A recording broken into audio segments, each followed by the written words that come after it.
Thanks so much for joining us. We're joined now by two ladies from Feed the Frontline, a Texas-based nonprofit that just started a couple of weeks ago. Jacqueline from Dallas and Anne-Marie from Houston. Ladies, thank you so much for joining us. Thanks, Sarah. Thanks for having us. Yeah, so the nonprofit is focused on raising money to buy food from local restaurants, to feed nurses, doctors, basically anyone there in the hospital to help with the influx of patients from coronavirus. I know, staff is working probably around the clock. Anne-Marie, I know you're on the operational side of things. What's been your response and your thoughts with handling all this? Yeah, absolutely. I mean, from our standpoint, when we started this, we wanted to do something to thank the frontline workers. I mean, we've been fortunate enough to be able to do our jobs from home, but not everyone's able to do that. And so when we came up with this idea to basically, find a way to give them thanks through food while supporting local restaurants, it just seemed like the right kind of combination of all of those things. And, operationally, it's been pretty easy and pretty smooth, to be honest. We were able to reach out to some of the hospitals. They were very supportive and very appreciative of this. And then on the restaurant side, I mean, we've had some people in tears, telling us that they were down 70% in sales and they were some of the lucky ones. So, from an operational point of view, it was actually pretty easy to set up, and we just had to make sure that everything was packaged according to health standards, that the drop-offs were made seamlessly, because our number one goal was to take stress away from hospitals, not to add more. So it was really, really, really important to us to scale, in a way that made sense and, be very thoughtful about who we were delivering to and at what speed, so that we were doing it right.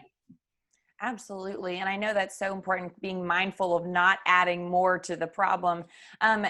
Jacqueline, you were on the front lines in Dallas, and I know you've spoken with people from the hospital who are so thankful. Tell us a little bit about your experience. Yeah, thanks, Sarah. I've been coordinating the restaurants and the hospitals in Dallas, and the response that we've gotten from both sides has really been just so uplifting and so rewarding, and really keeps us motivated every day. Some of the hospital workers, were just telling us about how the staff's faces were lighting up the second that they saw the meal, how they just had a terrible day and all they needed was, a hot taco. And it's super exciting for us to hear that response. And then from the restaurant side as well, I mean, like Anne-Marie said, these are people who have had to lay off employees that are now able to, rehire back some employees because they're able to get a big order from Feed the Frontline. That's great. So now your team in Houston and in Dallas have delivered more than 3,000 meals to hospitals. That is an incredible number. Can you tell me, and I'm going to kind of toss this out to either one of you, how did the nonprofit start? Because it just must have started just a couple of weeks ago, kind of gotten the ball rolling. I know you're already a 501c3. Tell us a little bit about the birth of this idea. Yeah, Jacqueline, I'm happy to start, and then maybe I'll just pass it over to you to add some details. Sure, sounds good. We were a group of friends and colleagues, I think all in our own way, desperately looking for something to do to help in this crisis. And a friend of ours sent out an email saying, hey, I have an idea. I think something like this could work. Let's look into it. Let's see if we can use some of the skills that we have from our day jobs and try to actually make a difference in our community and our communities that we care so much about. And so we all got together. We were a group of 9 people who got together and just started chipping away at different parts of the problem and seeing, how can we make this work? What's the best way? And we were so fortunate that through the community, we were able to find people to help us actually set this up properly. So we wanted to, some initiatives have gone the route of setting up a GoFundMe, but we knew that for this to be larger, we really needed proper status and be able to make donations tax deductible and all of that for people who wanted to donate more.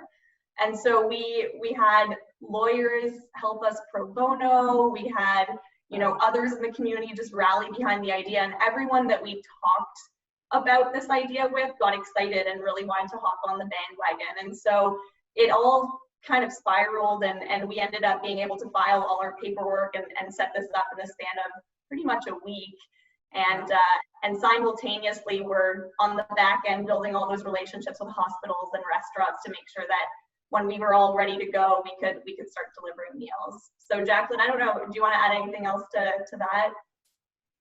I think you covered it mostly, Anne Marie. I guess the only thing I'll add is that pretty much the second we started getting donations, we immediately started paying restaurants because we knew how important it was to get cash into their hands as quickly as possible. So right when we started getting donations, we reached out to the first restaurants that were interested and said, hey, you know, if you can make 150 meals by tomorrow or the next day, like we'd love to pay you as quickly as possible. And then also, you know, get those meals into the hands of the workers who were already, you know, stressed and overworked. So it was exciting to see how quickly we were able to move in such a time of crisis when time really is of the essence.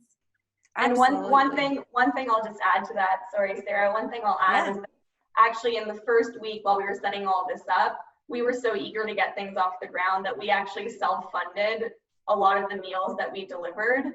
And so we had, you know, we saw the need and we saw the hospitals wanting this so badly. So we self-funded a few meals, and then we asked some friends and family to also help out with a few meals so that we didn't have to stop it altogether given paperwork. Yeah. I love that. And, you know, I think it's interesting that you kind of mentioned that a lot of people, I think during this time feel a little bit hopeless. You know, a lot of people feel like, what can I do? You know, how can I help? I'm supposed to be quarantined. You know, I feel like I need to be involved in something. And it's so inspiring that you ladies, you know, came together and created something so quickly and took that feeling and really put it into motion, made it into moves. So that to me is so inspiring. I love that. What's been the response from the public, from the community? Yeah, I can start. The response has really been outstanding. It's been very exciting to see the way that people want to get involved. You know, I think it speaks volumes that we get people filling out the contact us form on our website or emailing us or reaching out through friends of friends, just saying, hey, I heard about this initiative. Like, please let me know how I can help. And then also, you know, we've been really successful in our fundraising thus far. Although, you know, as we try to scale up and try to get meals to as many hospital workers as possible, and you know, get money into the hands of all the restaurants that we can. You know, we're really ambitious about our fundraising, and we're going to try to, you know, keep pushing and trying to keep raising more money. That's awesome. I love that. One thing I'll add there is that, you know, to Jacqueline's point, from the community point of view, so we started with 9 people. We've had people fill out the contact us form. We've had people reach out to us on Instagram. Or even just through our website in other ways, but we've expanded our team. So I think, and fact check me on numbers here, Jacqueline, but I think we're probably almost pushing 20 in terms of how many people are involved.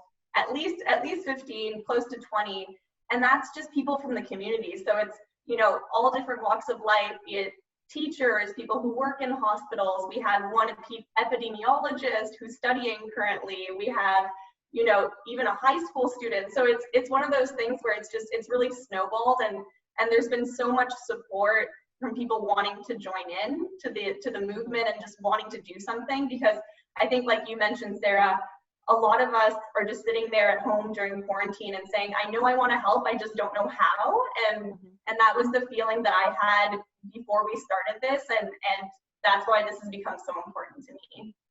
Yeah. So how can people help monetarily? So you talked about filling out the contact form. You know, maybe if they can't give, you know, a lot of people obviously are struggling during this time, layoffs, et cetera. Can they help time-wise if they can't give monetarily? Yeah, so I mean, I'll start with that one. I think first and foremost, like, we're thankful for anything that people are able to help with monetarily, even if it's $5, if it's $10 to us. It's so nice to see the entire Texas community, be it Dallas, be it Houston, just getting behind this cause and really helping throughout this crisis. So we're thankful for any donations, and you know, if people do want to make donations, the website is www.ftfl.org, so feedthefrontline.org, FTFL. But other than that, we're always open. Like I mentioned, we've added more people to our team. It's getting to the point where it's difficult to add everyone that wants to join in, and obviously we've had requests for people wanting to do deliveries. But as this has gotten worse, we've just been wanting to protect people who are within our group and anyone that would join in. But I think just, you know, saying thanks to your healthcare workers. I mean, if you can't donate, just send a note. I mean, something we've been asking restaurants to do is to write personalized notes on the containers that they give, saying, you know, keep it up, great job. And so I think just a thank you goes a long way, because our healthcare workers are often underappreciated, and they just need a little bit of a boost in this time. Yeah. Yeah, and then the only other thing I'll add, Sarah, is just helping us spread the word and get the word out. So if you know, for people who can't necessarily donate monetarily, just posting about it, you know, we know as a lot of young people who started this, we know the power of social media and getting the word out and just sharing it with our own networks and our own friends. And that can go a long way. And that's been really empowering to know that, you know, just by posting on Instagram or Facebook, you know, that can directly lead to other people wanting to donate or wanting to get involved, or just, you know, hearing our message and, you know, ultimately understanding how much the healthcare workers are doing for us right now. Absolutely. And again, so on social media, on Instagram and Facebook, it's Feed the Frontline, right? It's at Feed the Frontline. We have a few accounts. So for Dallas, it would be at Feed the Frontline DFW now, I think, because we just added Fort Worth. Okay. And then we have at Feed the Frontline Houston. And then there is technically a parent one too that's at Feed the Frontline Texas. So you can take your pick of any of them. They all go to the same place. Just kind of depends on what city you're in. Perfect. Ladies, thank you so much for joining us. I really appreciate it. Thank you so much, Sarah. Thanks, Sarah. All right. Thanks so much, everyone, for joining us. Make sure to stick around. Those websites will be available here in the captions. We have a lot more stories to come. So thanks for joining us.